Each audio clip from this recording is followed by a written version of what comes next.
जय सिया राम। सबसे पहले सबको नमन।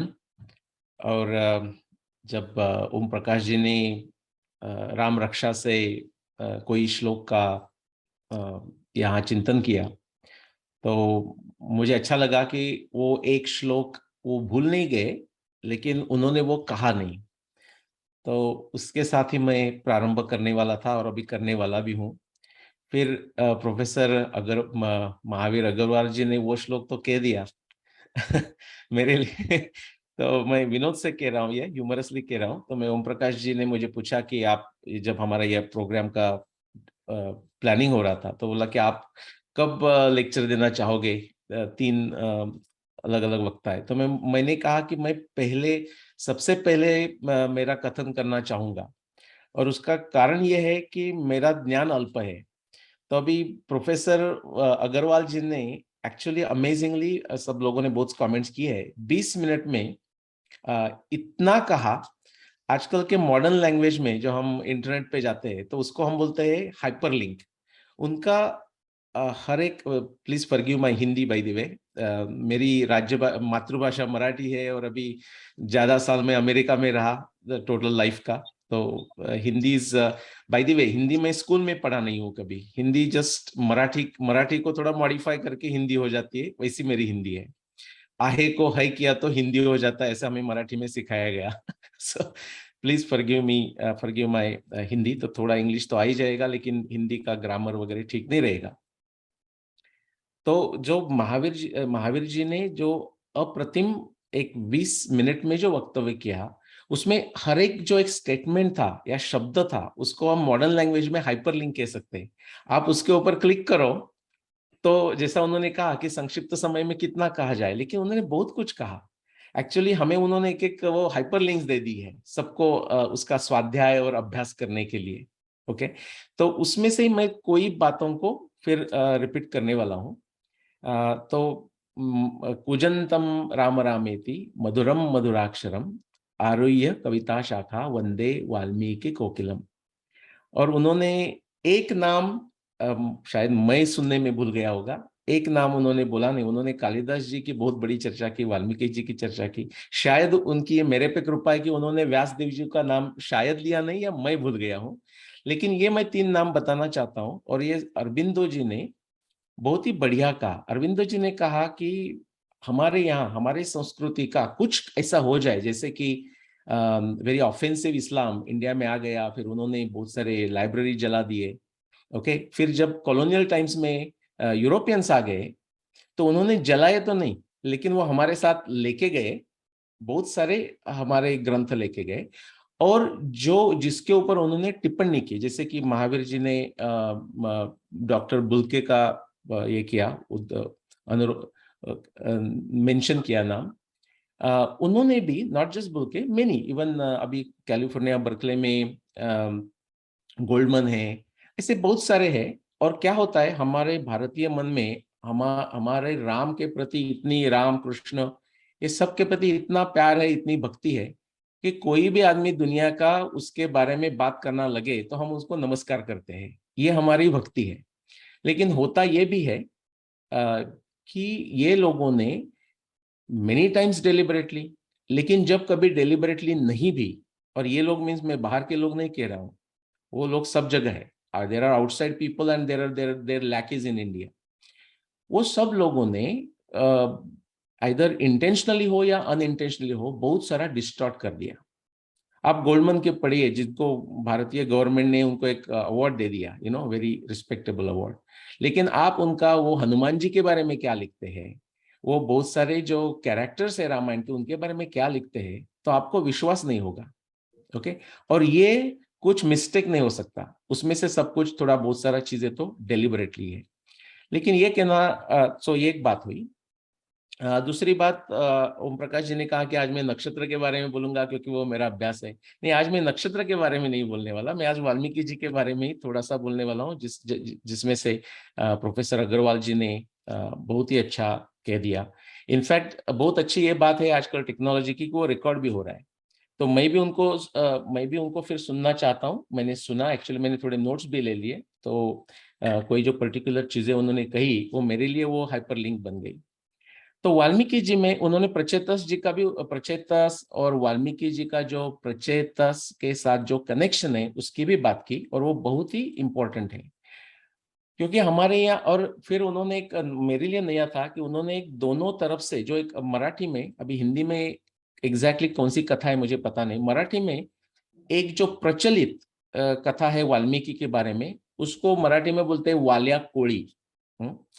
और जैसे कि वो ये राम कह नहीं सकते थे, फिर वो जो उनकी कथा है, नारद मुनि आते हैं उनको एडवाइस करते हैं, और वो मरा, उसका फिर वो मरा मरा कहने को बोला, ऐसा मराठी में स्टोरी की जाती है, और उसको राम राम कहा ना। ये कथा करके ठीक है, उसमें हम राम भक्ति का भी उद्देश्य कर सकते हैं, लेकिन जो जैसे महावीर जी ने कहा वैसा ऐतिहासिक दृष्टि से हमें सत्य कथन पता होना भी बहुत जरूरी है। तो आप वाल्मीकि रामायण, और उन्होंने ये भी कहा कि रामायण कहा, और रामायण फ्रॉम अ सब पॉइंट ऑफ व्यू, पूरे जो धर्म के जो विषय है, परोक्ष विद्या और अपरोक्ष विद्या, इस सब पॉइंट ऑफ व्यू से जब आप रामायण की बात करते हैं तो वाल्मीकि रामायण ही आता है ना। उसके बाद बहुत सारे लोगों ने, जैसे तुलसीदास जी ने किया, पूरा नॉर्थ को हिला दिया उसमें राम भक्ति में।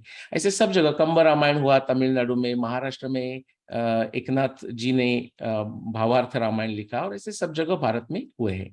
लेकिन जो प्रचेतस की उन्होंने जो बात की वो बहुत इंपॉर्टेंट है, कि वाल्मीकि जी वाल्मीकि रामायण में ही कहते हैं कि उनका उनकी उनकी पेडिग्री क्या है, जो इंग्लिश में जिसको पेडिग्री कहेंगे, वंश, तो वो कहते हैं कि वो 10 प्रचेतस, वो प्रचेतस में वो 10वें है ना। वो क्या होता है, कभी कभी लोगों ने वो 10वें डिसेंडेंट है ऐसे टाइप की बात वो कहते हैं ना। इमीडिएटली लोग सोचते हैं, अच्छा 10वें हुआ तो कितना साल हुआ होगा, हर एक जनरेशन को समझ लो 25 साल 50 साल। No, that is a very wrong way of thinking.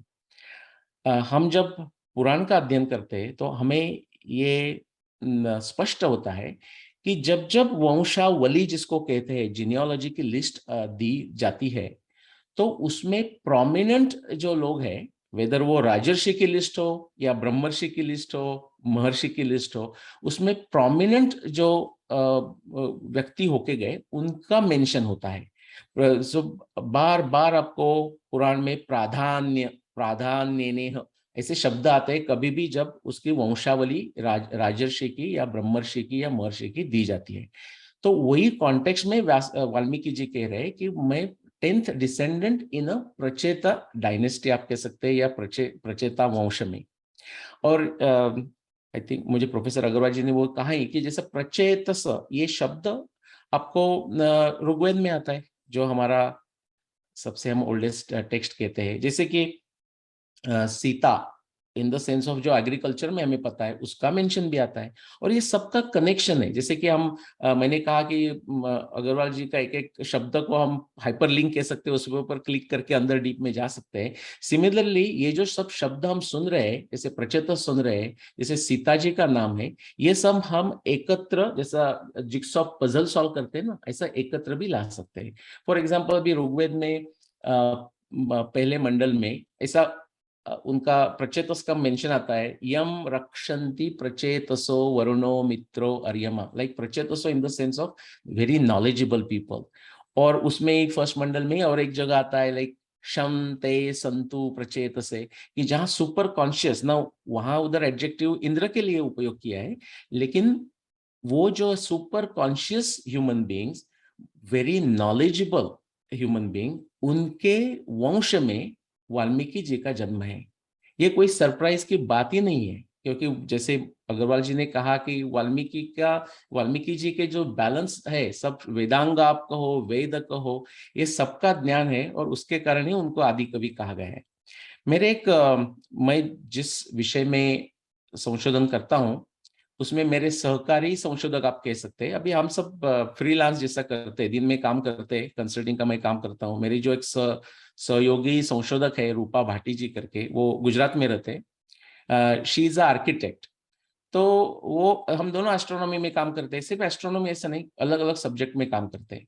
तो उन्होंने एक बार, हमारी ऐसी बातचीत चल रही थी, तो उन्होंने कहा कि जैसे ये बहुत बड़ा वाल्मीकि जी का हमारे ऊपर उपकार है, कि जैसे राम भगवान के लिए ठीक है, अलग अलग सहयोग से नारद मुनि, ब्रह्मा जी, उनके सहयोग से वाल्मीकि जी को एक स्फूर्ति आ गई और उन्होंने राम जी का चरित्र लिखा। उन्होंने एक बार बात करते करते कहा, हम कोई और पुराना ऋग्वेद के रेफरेंस पे चर्चा कर रहे थे, तो जैसे इक्ष्वाकु वंश में मांधाता करके एक बड़े राजा होके गए, और आप ऋग्वेद का 10 मंडल में जाओगे तो जब राम भगवान का उल्लेख आता है उसमें पृथु, वेन, ये भी सब इक्ष्वाकु डायनेस्टी के लोग हैं। और ये उनका वर्णन क्यों आता है? क्योंकि भगवान व्यासदेव ने अबाउट 7500 ईयर्स अगो महाभारत के समय में रिकास्टिंग ऑफ द वेदस किया, उसका उल्लेख हमें महाभारत में मिलता है। तब वो रेफरेंसेस कोई उसमें आ गए, जैसे सीता जी का भी होगा या पहले भी हो सकता है वर्णन।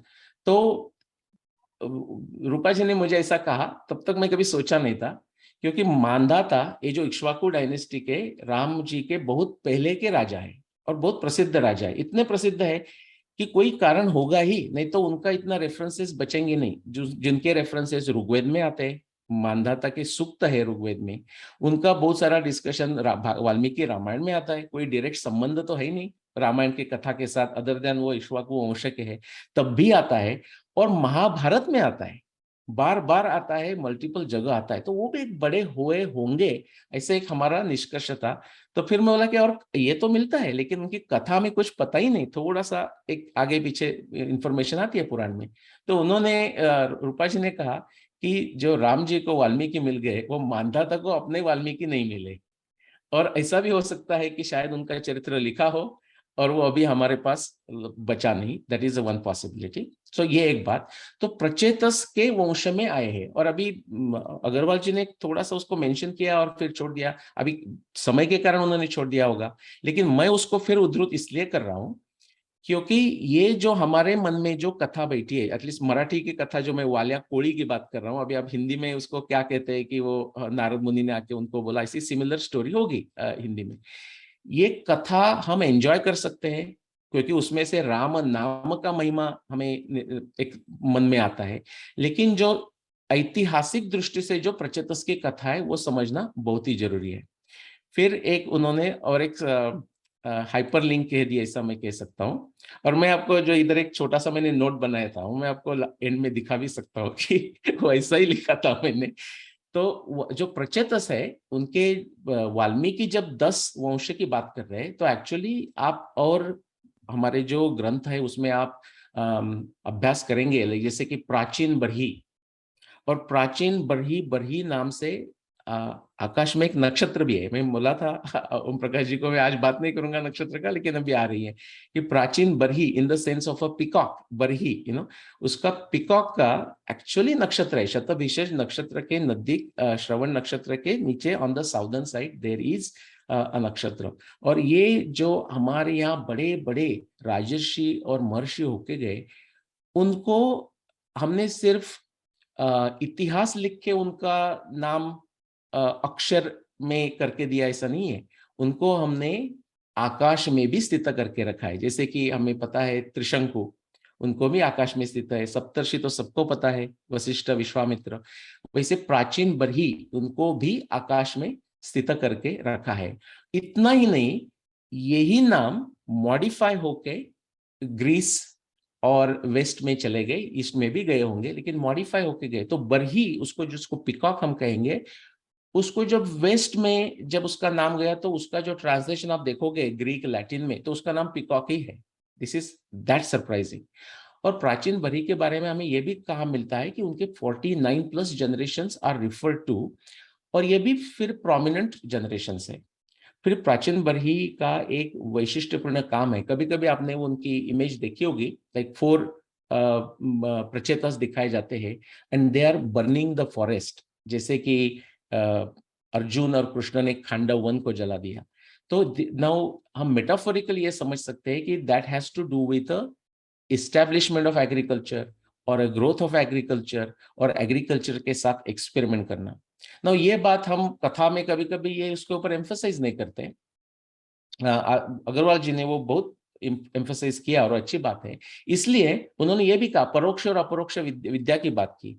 जैसे कि हम वैशेषिका सूत्र में, वैशेषिका दर्शन में जाए तो जो हमारे कणाद ऋषि है, उन्होंने धर्म की डेफिनेशन क्या की है, ये तो अभ्युदय निश्रेयस सिद्धि सधर्म, अभ्युदय निश्रेयस.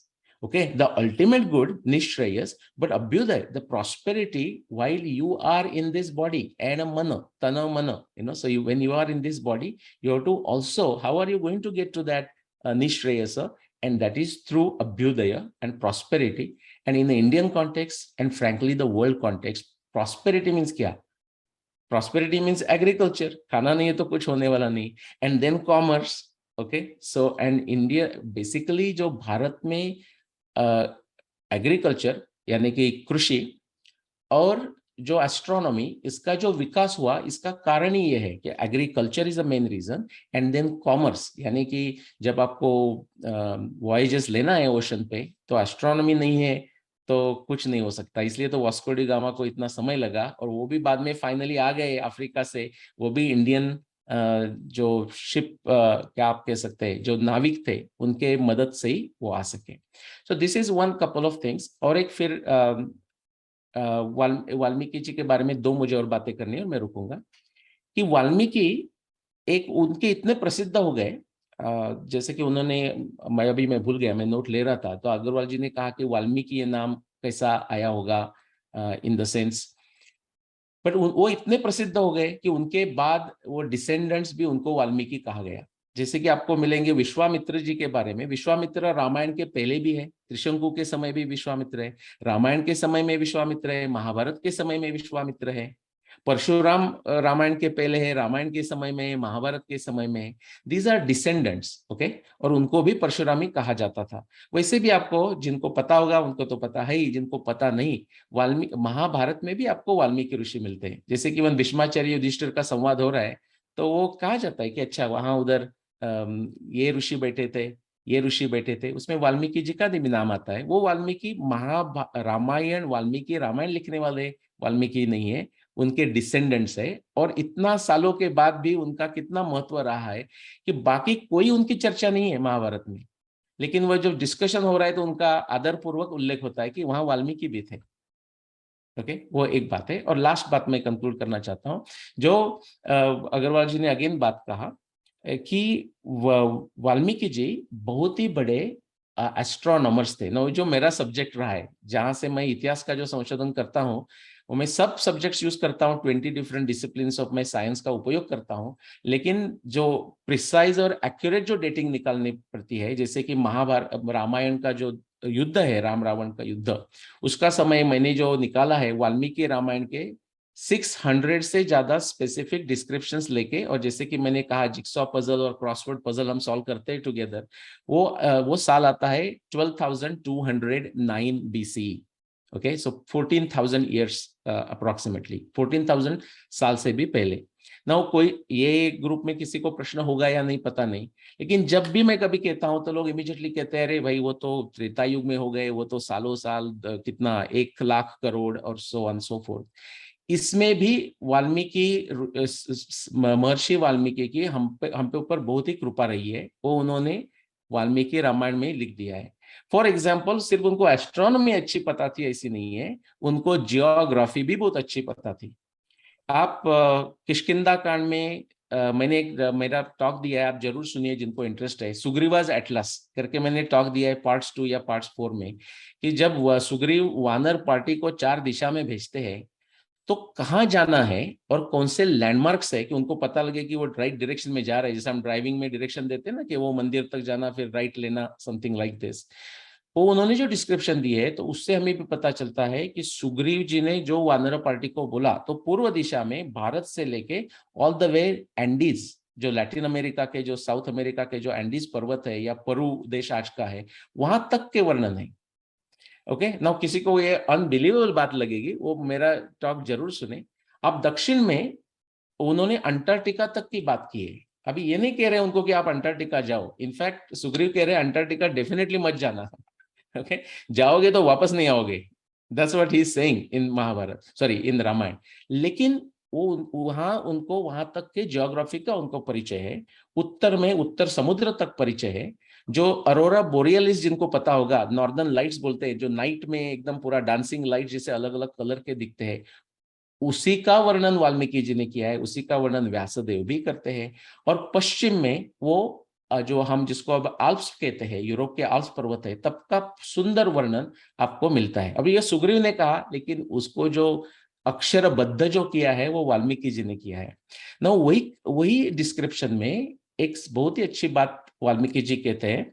जब भरत अपने मामा घर से अयोध्या आ रहे हैं, दशरथ राजा दशरथ के पासिंग होने के बाद, तो वो जब अलग अलग जो नदी को क्रॉस कर रहे हैं, उसमें सरस्वती का वर्णन आता है। ओके, लेकिन उसके बाद समथिंग वेरी इंटरेस्टिंग, कि जब शतद्रु कि आजकल के जो सतलज नदी है उसका जब वर्णन आता है, तो उसका वाल्मीकि जी ऐसा वर्णन करते हैं, आप अयोध्या कांड में देख सकते हैं, कि वो नदी कि जिसका पात्र बहुत विस्तृत है, विच इज ट्रू। ओके, सबसे ज्यादा जो सरस्वती बड़ा होने का कारण सतलज नदी थी। और वो लेकिन ये कहते हैं कि वो सतलज नदी जो पश्चिम में मुड़कर बहती है, जहां आप अभी पंजाब में रूपनगर या रूपनगर में चले जाइए तो आपको मिलेगा कि सतलज नदी स्ट्रेट नीचे आती है, साउथ में आ रही है, दक्षिण में आ रही है, और एकदम जैसा कि 90 डिग्री में टर्न किया ऐसा करके वो पश्चिम में बहती है। और वो वाल्मीकि जी कह रहे हैं कि वो सतलज नदी शतद्रु जो पश्चिम में बहने वाली, जो बड़ी पात्र होने वाली नदी है। अभी इसका क्या संबंध? इसका संबंध यह है कि आजकल का जो हमें विज्ञान है, आजकल का मीन्स लास्ट 125 ईयर्स का, और फिर विज्ञान कहे तो ये मत कहना कि अरे वेस्ट पश्चिम के लोग कह रहे तो सच नहीं, नहीं पश्चिम के लोगों ने तो कहा ही है, लेकिन हमारे जैसे ग्रेट पद्मश्री वाकणकर जैसे लोग होके गए, उन्होंने भी उसकी बहुत सारा संशोधन किया है। और उसका जो समय है, ये कब, सतलज नदी जो नीचे आके सरस्वती को मिलती थी, इसलिए सरस्वती बहुत बड़ी थी, जैसे यमुना नदी मिलती थी, वो सतलज नदी का शार्प 90 डिग्री पश्चिम में टर्न होना, इसका समय 30+ अलग अलग रिसर्च पेपर्स है ओवर लास्ट 100 ईयर्स। और ये लोगों को महाभारत, रामायण, भारतीय संस्कृति उससे कोई लेना देना नहीं है, तो वो बायस होने का भी रीजन नहीं है। उसका समय आता है 15,000 साल पहले ना। हम जब लॉजिकली कनेक्ट करें तो इसका मतलब यह है कि ये वर्णन लास्ट 15,000 साल में ही हो सकता है। सो इसलिए मैं ये लोगों को कहता हूं कि वो भी जरूरी है। और एक last reference and I will stop, कि नदी का संबंध आया करके, वाल्मीकि रामायण में अनेक जगह यमुना नदी गंगा को मिल रही है ऐसा वर्णन आता है। वो इतना वर्णन वेल नोन है कि कुंभकर्ण भी उसका मेटाफोर करके उपयोग कर रहा है जब वो रावण के साथ बात कर रहा है, जैसा गंगा का यमुना और यमुना का गंगा को मिलना। ओके, आप जरूर वो पढ़िए ना। इसकी क्या बात है, इसका इंपॉर्टेंस क्या है? ये जो मैंने जैसे कि संशोधन की बात की, जिसको geology, geo physics, geo chemistry, morphodynamics of rivers ऐसे विषय की बात की जाती है, यमुना का गंगा को मिलना ये भी 50,000 ईयर्स पहले हो गया, उसके पहले नहीं था। उसके पहले यमुना सरस्वती का पार्ट थी, सतलज भी सरस्वती का पार्ट थी, इसलिए ही हमारी जो गंगा है, जिसका सबसे बड़ी नदी, सॉरी सरस्वती है जिसका सबसे बड़ी नदी करके वर्णन होता है ऋग्वेद में, तो यमुना का सरस्वती से निकल के गंगा को मिलना ये भी 50,000 साल पहले हो गया। सो ये जब हम लाते हैं और फिर वाल्मीकि रामायण के 600+ एस्ट्रोनॉमी के संदर्भ के हम रेफरेंस लेते हैं, और सब हम उनको 14,000 ईयर्स अप्रोक्सीमेटली हमें वो लेके जाते हैं। लास्ट पॉइंट मैं अरविंदो जी का जो बोला था उसके ऊपर मैं एंड करता हूँ। अरविंदो जी ने, मुझे लगा श्री अरविंदो जी ने इतना अच्छा सिलेक्शन किया। उन्होंने कहा कि समझ लो ये जैसे ऑफेंसिव इस्लाम में आके बहुत सारे ग्रंथ जला दिए, very sad story, but he said जब तक हमारे पास वाल्मीकि जी का ग्रंथ है, जब तक हमारे पास व्यास जी का महाभारत है, और उसके आगे जाके जो प्रोफेसर अग्रवाल जी ने जो कालिदास का वर्णन किया, और जब तक हमारे पास कालिदास जी के ग्रंथ है, until then and as long as we are willing to study it, जो भारतीय सनातन संस्कृति है वो रहेगी भी, और नित्य फ्रेश होते भी रहेगी। जैसे कि यास्काचार्य जी ने कहा, सनातनो नित्य नूतना। ओके, हमारी संस्कृति ऐसी है कि वो is not only wants to be refresh but it is capable of refreshing. We are very enthusiastic about changing in the sense changing it for the time, place and circumstances. उसके साथ धन्यवाद। Thank you very much Om Prakash ji for inviting me, and please listen to Agarwal ji's portion of 20 minutes, see how everything is a hyperlink, and do go to a web page and start studying those, put those as a keywords. धन्यवाद. जय श्री राम.